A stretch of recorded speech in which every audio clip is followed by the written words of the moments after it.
അയ്യങ്കുഴി വിഷയം മിനിസ്റ്ററുടെ ശ്രദ്ധയിലുണ്ട്. ഞാൻ എന്റെ ശ്രദ്ധയിലില്ല, ഇപ്പൊ ഇല്ല. അല്ല, മിനിസ്റ്റർക്ക് ആ വിഷയം അറിയില്ല. അമ്പലമുള്ള അയ്യങ്കുഴിയിൽ അല്ല, എന്റെ മുൻപിലേക്ക് ആ പ്രശ്നം വന്നിട്ടില്ല. മനസ്സിലാക്കിയിടത്തോളം മിനിസ്റ്റർ ജില്ലാ സെക്രട്ടറി ആയിരിക്കുന്ന കാലത്ത് അയ്യങ്കുഴി അതിജീവന സമരം ഉദ്ഘാടനം ചെയ്തിട്ടുണ്ട്. മിനിസ്റ്റർ വ്യവസായ മന്ത്രി ആയിരിക്കെ ആ വിഷയം ഒരു തരത്തിലുള്ള ഇടപെടൽ ഉണ്ടാകാത്തത് എന്തുകൊണ്ടാണ്? ഇല്ല, ഞാൻ അതിജീവനം ഉദ്ഘാടനം ചെയ്തിട്ടില്ലല്ലോ. അവിടുത്തെ പ്രദേശവാസികൾ പറഞ്ഞനുസരിച്ച് മിനിസ്റ്റർ ഞാൻ ജീവനോട് ഇവിടെ നിൽക്കല്ലേ. ശരി, എന്നാലും പ്രശ്നം നോക്കാം.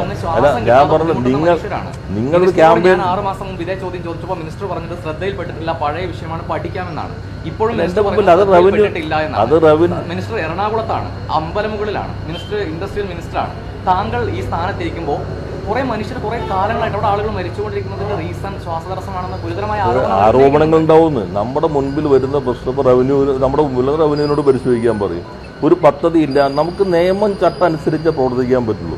തീർച്ചയായും ഹൈക്കോടതി ചാനലുകൾക്ക് ഹൈക്കോടതിയിൽ പറഞ്ഞാൽ അപ്പൊ തന്നെ തീരുമാനം എടുക്കില്ലേ? ആരാ ഭൂമി ഏറ്റെടുക്കേണ്ടത്? ഒന്നുകിൽ സർക്കാരോ അല്ലെങ്കിൽ കമ്പനികളോ ഈ ഭൂമി ഒരു ഉത്തരവാണിക്കും. ഉത്തരവല്ല, ഹൈക്കോടതി രൂക്ഷ വിമർശനം നടത്തി. വിമർശനം എന്ന് പറഞ്ഞത് നിങ്ങൾ മനസ്സിലാക്കേണ്ടത്, കോടതി ഓപ്പൺ കോർട്ടിൽ പറയുന്നതൊന്നും വിധിയല്ല. വിധി അല്ലെങ്കിൽ അത് രൂക്ഷ വിമർശനം എന്ന് പറയാം. കോടതി ചോദിക്കുമ്പോൾ നിങ്ങൾ മനസ്സിലാക്കേണ്ട കാര്യം, കോടതി ഓപ്പൺ കോർട്ടിൽ പലതും ചോദിക്കും. അത് ഞാൻ പറയുന്നത് കേക്ക്. നിസ്സാരമല്ലല്ലോ. നിങ്ങൾ ചാനലിൽ നിന്നൊരു വിഷയം വേണം, നിങ്ങൾക്ക് അത് അപ്പം തന്നെ നിങ്ങൾ ഉദ്ദേശിക്കുന്ന മറുപടി. ഞാൻ ചോദിച്ച ചോദ്യം എന്താ? നിങ്ങൾ പറഞ്ഞത് എന്താ? ഹൈക്കോടതി രൂക്ഷ വിമർശനം. ഓപ്പൺ കോർട്ടിൽ നടക്കുന്ന ചോദ്യങ്ങൾ ചിലപ്പോൾ വിമർശനം ചോദിക്കും, കണക്കെവിടെയെന്ന് ചോദിക്കും. ഇത് വസ്തുതയിലേക്ക് കോടതിക്ക് എത്താനുള്ളതാണ്. അതുകൊണ്ട് ഒരു ഘട്ടത്തിൽ തന്നെ കോടതി പറഞ്ഞു മാധ്യമങ്ങൾ ഇതൊന്ന് റിപ്പോർട്ട് ചെയ്തിരുന്നു. വിധിയാണ് ബൈൻഡിങ്. പിന്നെ രാജ്യത്ത് നിലനിൽക്കുന്ന നിയമം അനുസരിച്ചുകൊണ്ട് ഒരു പദ്ധതിയുടെ അടിസ്ഥാനത്തിൽ മാത്രമേ ഭൂമി ഏറ്റെടുക്കാൻ പറ്റുള്ളൂ. ഈ പ്രശ്നം നേരത്തെ വന്നപ്പോൾ കളക്ടറും എല്ലാവരും ബന്ധപ്പെട്ട ഘട്ടത്തിലും അന്നും പറഞ്ഞിരുന്നു പദ്ധതിയുടെ അടിസ്ഥാനത്തിൽ ഏറ്റെടുക്കാൻ കഴിയുള്ളൂ. അതുകൊണ്ട് BPCL പദ്ധതി വരുമ്പോൾ ഈ സ്ഥലത്തിന് ആവശ്യമാണെങ്കിൽ അപ്പോൾ ഏറ്റെടുക്കും. ആവശ്യമാണെങ്കിൽ അപ്പോൾ ഏറ്റെടുക്കും എന്ന് പറഞ്ഞാൽ അവിടുത്തെ മനുഷ്യർ രോഗാവസ്ഥയിലേക്ക് പോയി. ഞാൻ പറയുന്നത് ഒരു മിനിസ്റ്റർ എന്ന നിലയിൽ താങ്കൾക്ക് അതിൽ എന്തെങ്കിലും ഇടപെടൽ നടത്താനുള്ള ശ്രമം താങ്കളുടെ ഭാഗത്ത് ഉണ്ടായിട്ടുണ്ട് ഇത്രയും കാലമായല്ലോ. അതുകൊണ്ട് ചോദിക്കുകയാണ്. നിങ്ങളുടെ ചോദ്യം നിന്നോട്ടെ, ഉത്തരം ലഭിക്കാൻ വേണ്ടി എനിക്ക് നിങ്ങൾ ചോദ്യത്തിന് എല്ലാ ഉത്തരം പറയും. ഞാൻ നിങ്ങളുടെ ക്ലാസ്സിലെ കുട്ടിയല്ല, ഞാൻ നിങ്ങളുടെ ക്ലാസ്സിലെ കുട്ടിയല്ലാന്ന്. അല്ല, നിങ്ങളുടെ ക്ലാസ്സിലെ കുട്ടിയല്ല. നിങ്ങൾ മനുഷ്യരുടെ ജീവന്റെ പ്രശ്നം ഒരു പ്രശ്നമല്ലെന്ന് മിനിസ്റ്റർക്ക് ഇപ്പോഴും തോന്നുന്നുണ്ടോ? എന്ന് നിങ്ങൾക്ക് എങ്ങനെ അറിയാം? താങ്കൾ ഇന്ന് ഒഴിഞ്ഞു മാറുന്നതുകൊണ്ടാണ് വീണ്ടും. ഞാൻ പറഞ്ഞു, നിങ്ങളുടെ ചോദ്യങ്ങൾക്ക് ഉത്തരം പറയലല്ലോ എന്റെ ജോലി. താങ്കളോട് ചോദ്യം ചോദിക്കലാണ് ഞങ്ങളുടെ ജോലി. ആയിരിക്കും, ചോദിച്ചുകൊണ്ടേയിരിക്കും. എത്ര വർഷമായി റിപ്പോർട്ട് ചെയ്യുന്നു? വർഷങ്ങളായുള്ള എത്ര വർഷമായി റിപ്പോർട്ട് ചെയ്യുന്നു? വർഷത്തിലധികമുള്ള വിഷയമാണ്. ഞാനിപ്പോ ആയില്ലുള്ളൂ. നിങ്ങൾ ഞാൻ 6 മാസം മുമ്പ് താങ്കളോട് ഇതേ ചോദ്യം ചോദിച്ചിരുന്നു. വീണ്ടും താങ്കൾ അതേ ഉത്തരം പറഞ്ഞു എന്റെ ശ്രദ്ധയില്ല. അതുകൊണ്ട് ചോദിക്കുകയാണ്, താങ്കൾ ഒറ്റ കാര്യം പറഞ്ഞത് അവിടുത്തെ മനുഷ്യരെ ഉന്നയിക്കുന്ന വിഷയം സീരിയസ് വിഷയം അല്ലെന്ന് താങ്കൾക്ക് തോന്നുന്നുണ്ടോ? വേറെ എന്താ ചോദിക്കാനുള്ള ആർക്കാണ്? മാധ്യമ പ്രവർത്തനം പഠിക്കേണ്ടത്. ഞാൻ പറയാം, ഞാൻ മാധ്യമ പ്രവർത്തന ആയതുകൊണ്ട് പറയാം. നിങ്ങൾ വന്നിട്ട് ഒരു ജനപ്രതിനിധിയോടാണ് ചോദിക്കുന്നത്. നിങ്ങൾ ഇന്ന് രാവിലെ റിപ്പോർട്ടർ ചാനൽ എഴുതി കാണിച്ചു മന്ത്രി വാക്ക് പാലിച്ചില്ല. ഞാൻ ഏത് വാക്ക് കൊടുത്തു? ഏത് ഉത്തരവാദിത്തത്തിലാണ് നിങ്ങൾ എഴുതി കാണിക്കുന്നത്? താങ്കൾ ഫോണിലൂടെ എന്ത് സംസാരിച്ചു? അതാണ് താങ്കളോട് ഇപ്പോൾ ചോദിക്കുന്നത്. അത് ഞാൻ പറഞ്ഞല്ലോ. അപ്പൊ എന്നോട് സംസാരിച്ചതിന് ശേഷം വേണ്ടേ നിങ്ങൾ എഴുതി കാണിക്കാൻ? പ്രതിഷേധക്കാർ പറയുന്നു മന്ത്രി ഫോണിലൂടെ ബന്ധപ്പെട്ടു പറഞ്ഞല്ലോ. വാർത്ത കാണിക്കും, അത് അത്രേ ഉള്ളൂ. ഞാൻ പറഞ്ഞല്ലോ, പ്രശ്നം പരിശോധിക്കും, എന്താന്ന് നോക്കും. അതില്ല, അത്ര ഉത്തരം മതിയില്ലേ? അല്ല, 6 മാസത്തിന്റെ ഇടവേളയിൽ വരെ അല്ല, എന്റെ ഭാഗമല്ലാന്നത്. ഇത് റവന്യൂവായി ബന്ധപ്പെട്ട് ഏറ്റെടുക്കുന്നതിൽ ഒരു സംവിധാനമുണ്ട്. നമ്മുടെ മുൻപിൽ വന്ന് എന്റെ അടുത്ത കാലത്ത് ഒന്നൂറ് നിവേദനം എന്റെ മുമ്പിൽ വന്നിട്ടില്ല. നേരത്തെ വന്നിട്ടുണ്ടാവും, ആ വന്ന ഘട്ടത്തിൽ അത് കൈമാറിയിട്ടുണ്ടാവും, പരിശോധിച്ചിട്ടുണ്ടാവും. ഞാൻ പറഞ്ഞ ചാനലുകൾക്ക് ഇപ്പോൾ ഒരു രീതിയുണ്ട്, നിങ്ങൾക്കൊരു വിഷയം ഉണ്ടാവും, ആ വിഷയത്തിൽ നിങ്ങൾ പൊട്ടിത്തെറിച്ച് ഇങ്ങനെ ചോദ്യം അങ്ങനെയല്ല. ഞാൻ എഡിറ്ററായും മുഖ്യ പത്രാധിപരായും പ്രവർത്തിച്ചിരുന്ന ആളാണ്. നിങ്ങൾ കുട്ടികളല്ലേ, ഇപ്പോൾ തുടങ്ങിയിട്ടല്ലേ ഉള്ളൂ. അപ്പോൾ ഞങ്ങൾ 35 കൊല്ലമായി റിപ്പോർട്ട്, നിങ്ങൾക്ക് 35 വയസ്സ് പോലും ആയിട്ടില്ലല്ലോ. താങ്കൾ ഒരു വിഷയത്തിന്റെ സീരിയസ്നെസ് തകർത്ത് കളയേണ്ടത് താങ്കളുടെ എക്സ്പീരിയൻസ് പറഞ്ഞോ എന്റെ പ്രായം പറഞ്ഞോ അല്ല. ആയിക്കോട്ടെ, ഞാൻ ആ തർക്കത്തിനില്ല. ഞാൻ ഈ റിപ്പോർട്ടർ ചാനലില് ഞാൻ എന്ത് പറയണമെന്ന് നിങ്ങളാണോ തീരുമാനിക്കുന്നത്? റിപ്പോർട്ടർ ചാനലിന്റെ ആദ്യത്തെ ഇതിനകത്ത് എന്നെ വിളിച്ചിരുന്നു ക്ലാസ് എടുക്കാനായിട്ട്. ഫസ്റ്റ് നിങ്ങളെന്നില്ലാന്ന് തോന്നുന്നു തുടങ്ങിയത്. ഇങ്ങനെയല്ല ചോദ്യങ്ങൾ ചോദിക്കുക. നിങ്ങളെന്താ ഈ പോലീസ് സ്റ്റേഷൻ ചോദിക്കുന്ന പോലെയാണോ ഉത്തരവാദപ്പെട്ട ആളോട് ചോദ്യം ചോദിക്കുന്നത്? നിങ്ങളെന്താ കരുതിയ ഞങ്ങൾ നിങ്ങളുടെ ഒരു പരിധാരണയിൽ ജീവിക്കുന്നവരാണെന്നാണ്? അങ്ങനെയാണോ നിങ്ങൾ കരുതുന്നത്? ഉത്തരവാദിത്തപ്പെട്ട നിങ്ങൾ ചോദിക്കുമ്പോൾ ചോദ്യത്തിന്റെ രീതിയുടെ സ്വഭാവവും നിങ്ങളുടെ ടോണും എന്താ? പോലീസ് സ്റ്റേഷനിൽ ചോദിക്കുന്ന പോലെയാണ് ഉത്തരവാദപ്പെട്ട മാധ്യമ പ്രവർത്തകർ ചോദ്യം ചോദിക്കുന്നത്? അങ്ങനെയാണോ ചോദ്യം ചോദിക്കുന്നത്? അപ്പൊ അത് വേണ്ട. നിങ്ങളിപ്പോൾ എഴുതി കാണിക്കുകയാണ് നിങ്ങൾ രാവിലെ, അത് ചിലപ്പോൾ എന്നെ വിളിച്ച് കിട്ടിയില്ല എന്ന് പിന്നെ ചിലർ പറഞ്ഞു ആയിട്ടുണ്ടാവും. പക്ഷേ നിങ്ങൾ ചോദിക്കുന്ന ചോദ്യത്തിന് രീതി വേണ്ടേ? ഈ പുതുതലമുറ, ഞാനിപ്പോൾ നിങ്ങളോട് പറഞ്ഞപ്പോൾ ഈ കാര്യം വരെ നിങ്ങൾ നോക്കിയാൽ മതി, ഇതനുസരിച്ച് നോക്കിയാൽ തന്നെ നിങ്ങൾക്ക് രണ്ടിനും നിർവചനം കിട്ടും. ഇതിപ്പോൾ വെച്ചിട്ടുണ്ടെങ്കിൽ ഒരു പ്രത്യേക രീതിയല്ലേ, പിന്നെ എന്താ വേണ്ടേ? ഏതാ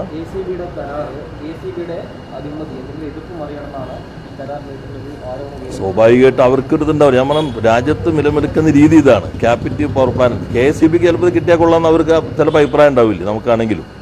ഇത് KSEB അവർ തുടങ്ങി അവരുടെ വൈദ്യുതി ഉൽപ്പാദനം അവരുടെ ഫാക്ടറിക്ക് വേണ്ടി വിനിയോഗിക്കുന്നത്. ഇത് ക്യാപിറ്റീവ് പവർ പ്ലാന്റ്. ഞാൻ അതുകൊണ്ടാണ് പറഞ്ഞത്, നിങ്ങൾ സെർച്ച് ചെയ്തറിയാം എന്താണ് ക്യാപിറ്റീവ് പവർ പ്ലാന്റ്. നമ്മുടെ രാജ്യത്ത് നിയമം അനുസരിച്ച് ക്യാപിറ്റീവ് പവർ പ്ലാന്റിന് സമയമുണ്ടോ, മറ്റ് സംസ്ഥാനങ്ങളിൽ എങ്ങനെയാണ്, ഇതിനുശേഷം 94 ടെസ്റ്റിലിന് ഇൻഡസ്ട്രിലിന് കൊടുത്തിരിക്കുന്നത് എങ്ങനെയാണ് എന്ന് നോക്കിയാൽ തന്നെ നമുക്കറിയാൻ കഴിയും.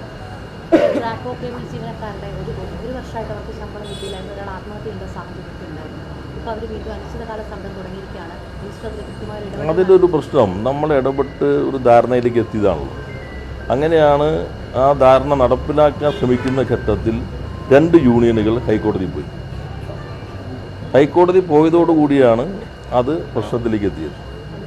അപ്പോൾ ഹൈക്കോടതി കേസ് നിൽക്കുമ്പോൾ നമുക്കിത് പട്ടയഭൂമിയാണ്, ശരിക്കും നമുക്കിത് വിൽക്കാനോ കൈമാറാനോ പറ്റില്ല. ഒരു സർക്കാർ ഏജൻസിയിൽ നിന്ന് വേറൊരു ഏജൻസിയിൽ കൊടുത്തിട്ട് കഴിയുമോ എന്നതാണ് യൂണിയനുകൾ തമ്മിൽ സംസാരിച്ചപ്പോൾ ഉണ്ടായ ധാരണ എന്നുള്ളത്. എന്നാൽ ആ ധാരണ വ്യത്യസ്തമായിക്കൊണ്ട് കോടതി പോയി. അപ്പോൾ കോടതി നിൽക്കുമ്പോൾ ഇപ്പോൾ ഇൻഫോ പാർക്ക് ആ കൈമാറ്റം ഇപ്പോൾ അവരങ്ങനെ അനുകൂലിക്കുന്നില്ല, അവർ വേറെ ലാൻഡ് പൂളിങ്ങിലേക്ക് പോവാണ്. എങ്കിലും ഈ പ്രശ്നം 245 കോടി അധിക ബാധ്യതയുണ്ട്. നേരത്തെ തന്നെ 14 കോടി ഈ ഗവൺമെൻറ് വന്നതിന് ശേഷം കടമെടുത്ത് വേറെ പൊതുമേഖലാ സ്ഥാപനത്തിന് കടമെടുത്ത് കൊടുത്തു. അത് തന്നെ ശരിയായ രൂപത്തിൽ വിനിയോഗിക്കപ്പെട്ടില്ല. ഇപ്പോൾ പവർ ഫിനാൻസ് കോർപ്പറേഷൻ അവർ NCLT പോയിരിക്കുകയാണ്. അവരുടെ നിന്ന് വാങ്ങിയിട്ടുള്ള 50 കോടിയും 80 കോടിയുണ്ട്.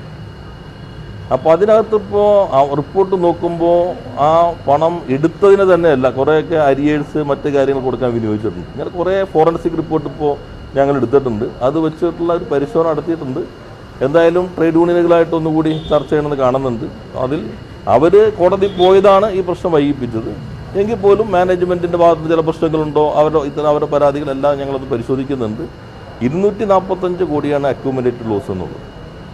അത് നോക്കിക്കൊണ്ട് എങ്ങനെ ഈ സ്ഥാപനം 2 യൂണിറ്റുകൾ ശക്തിപ്പെടുത്തി കൊണ്ടുപോകാൻ ഒരു രീതി എന്ന നിലയിലാണ് സർക്കാർ ശ്രമിച്ചത്. ആ രീതിയുടെ അടിസ്ഥാനത്തിൽ ഇനിയിപ്പോൾ ഒരു ചർച്ച കൂടി നടത്തുന്നുണ്ട്. എന്നിട്ട് സാധ്യമാകുന്ന രൂപത്തിൽ ഒരു പരിഹാരം സർക്കാർ ശ്രമിക്കും. പങ്കെടുത്ത യോഗത്തിൽ ഒരു പ്രത്യേക പാക്കേജ് ഒരു ആവശ്യം തൊഴിലാളികൾ മുന്നോട്ട് വെച്ചിരുന്നു. അത് ആ യോഗത്തിൽ തീരുമാനമായി മനസ്സിലാക്കുന്നത്.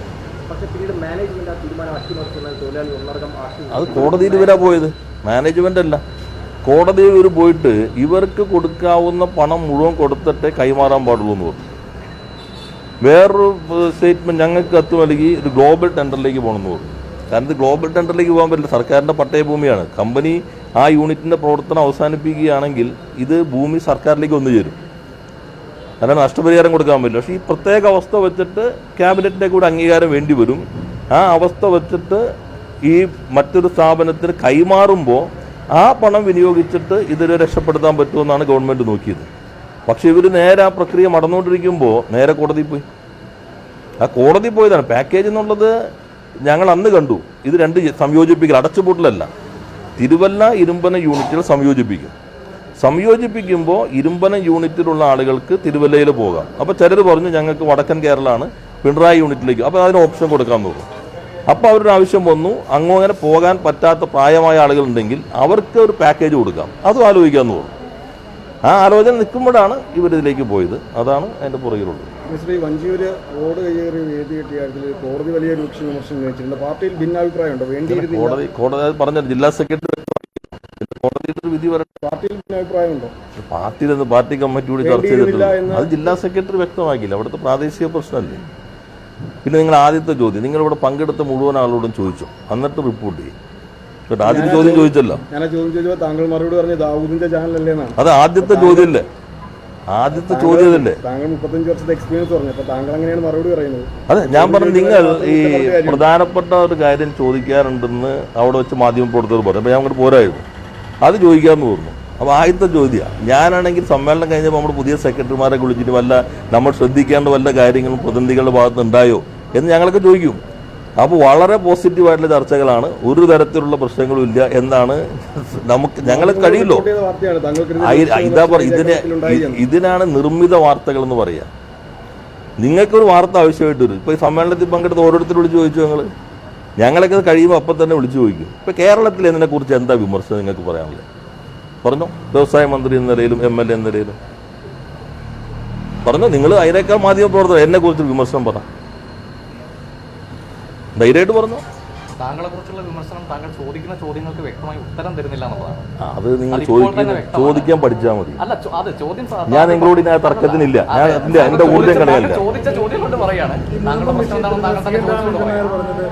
ഈ സർക്കാരിന്റെ നിലപാട്, ഫാറൂഖ് കോളേജിന്റെ നിലപാട്, മുനമ്പത്തിന്റെ നിലപാട് അറിഞ്ഞതിന് ശേഷം മാത്രമേ സന്ദർശനം നടത്തുന്നു. ഈ സർക്കാർ എന്താണ് നിലപാട് റിപ്പോർട്ടായിട്ട് സമർപ്പിക്കുന്നതിൽ ഒരു കാലതാമസം നടത്തും. ഏതിന്റെ മുനമ്പം വിഷയത്തിൽ മുനമ്പം വിഷയം ഇപ്പൊ കണ്ടല്ലോ. ഇപ്പൊ ചൂട് ചോദിക്കുന്ന നമ്മുടെ സുഹൃത്തുണ്ടല്ലോ, 10 മിനിറ്റ് കൊണ്ട് പരിഹരിക്കാന്ന് പറഞ്ഞു. ഒരു ചോദ്യം ചോദിച്ചിട്ടുണ്ടോ? 10 മിനിറ്റ് കൊണ്ട് പരിഹരിക്കാന്ന് പറഞ്ഞല്ലോ ഒരാള്, പലതവണ വിളിച്ചു പറഞ്ഞല്ലോ 10 മിനിറ്റ് കൊണ്ട് പരിഹരിക്കാന്ന്. മിനിസ്റ്റർ അവിടെ ചോദ്യം ചോദിക്കുന്നത് താങ്കൾ ചോദ്യങ്ങളിൽ നിന്ന് ഒഴിഞ്ഞു മാറേണ്ടത് മറ്റൊരാൾ ചോദ്യം ചോദിക്കുന്നുണ്ടോ എന്ന് ചോദിച്ചുകൊണ്ടല്ല. ഞാൻ പറഞ്ഞു നിങ്ങളുടെ മാധ്യമ നിങ്ങളുടെ വിഷയം ചോദിച്ചു. താങ്കൾ താന്തോന്തിരത്തിന്റെ എത്ര വിശദമായി പറഞ്ഞില്ല നിങ്ങളോട്? അയ്യങ്കുഴി വിഷയം പല ആവർത്തിയായി ചോദിക്കുന്നു. അതെ, ഞാൻ പറഞ്ഞു നിങ്ങൾ ചോദിക്കുമ്പോൾ ഞാൻ നിങ്ങളായിട്ട് സംസാരിക്കാൻ ഇപ്പം ഞാനില്ല. ഞാൻ നിങ്ങളുടെ മുതിർന്ന ആളുകളോട് സംസാരിക്കാം. എങ്ങനെയാണ് പത്രപ്രവർത്തകർ ചോദ്യങ്ങൾ ചോദിക്കേണ്ട രീതി, ഒരു രീതി തന്നെ നിങ്ങൾ മനസ്സിലാക്കണ്ടേ? നിങ്ങൾ എന്താ ഞാനിപ്പോൾ നിങ്ങളോട് അതിന് തർക്കത്തിനില്ല. നിങ്ങളൊരു വൈകാരിക ജീവിയായിട്ട് നിന്നോളൂ. താങ്കൾ അങ്ങനത്തെ പരാമർശം നടത്തരുത്. വളരെ പ്രധാനപ്പെട്ട വിഷയം ജനങ്ങളെ ബാധിക്കുന്ന. ഞാൻ ഇദ്ദേഹത്തിന്റെ ചോദ്യത്തിൽ പറയട്ടെ, നിലപാടും അത് എല്ലാവരും റിപ്പോർട്ട് കിട്ടിയതിനു ശേഷമേ സന്ദർശനം നടത്തി. സർക്കാർ അത്ര ഒരു നിലപാട് റിപ്പോർട്ടായിട്ട് സമർപ്പിക്കുന്നതിൽ എന്താണ് കാലതാമസം വരുന്നത്? സർക്കാരിന് എന്ത് റിപ്പോർട്ടാണ്? അല്ല, ഈ മുൻപ് വിഷയത്തിൽ എല്ലാവരുടെയും നിർദ്ദേശങ്ങൾ സ്വീകരിക്കുമെന്ന് പറഞ്ഞാൽ എല്ലാവരും റവന്യൂ വകുപ്പിന് കത്ത് നൽകിയിട്ടുണ്ട്. അല്ല, അത് കമ്മീഷൻ കൊടുക്കുമല്ലോ. കമ്മീഷൻ നമ്മൾ 3 മാസം ടേംസ് ഓഫ് റെഫറൻസ് വളരെ വ്യക്തമാണല്ലോ. ബോണോഫൈഡ് ഒക്യുപ്പൻസിന്റെ നിയമപരമായിട്ടുള്ള അവകാശങ്ങൾ സംരക്ഷിക്കലാണ്. അതിന് സർക്കാരിന് എന്ത് നടപടി സ്വീകരിക്കാൻ കഴിയും? ഇതാണ്. അതുകൊണ്ട് ഞാൻ ഇന്നലെ പറഞ്ഞു, നിങ്ങളുടെ മാധ്യമങ്ങൾ ആരും റിപ്പോർട്ട് ചെയ്തില്ല. വരാപ്പുഴ അതിരൂപതയിൽ പോയത് ആത്മാർത്ഥതയോടെയാണെങ്കിൽ ലീഗ് ഇപ്പം എന്ത് ചെയ്യണം? വക്കഫ് ആണെന്ന് ഇപ്പോൾ അവർ ഉറപ്പിച്ചു. വക്കഫ് വിൽക്കാൻ പറ്റില്ലല്ലോ. വിറ്റതാരാ? ലീഗുമായി ബന്ധമുള്ളവരല്ലേ.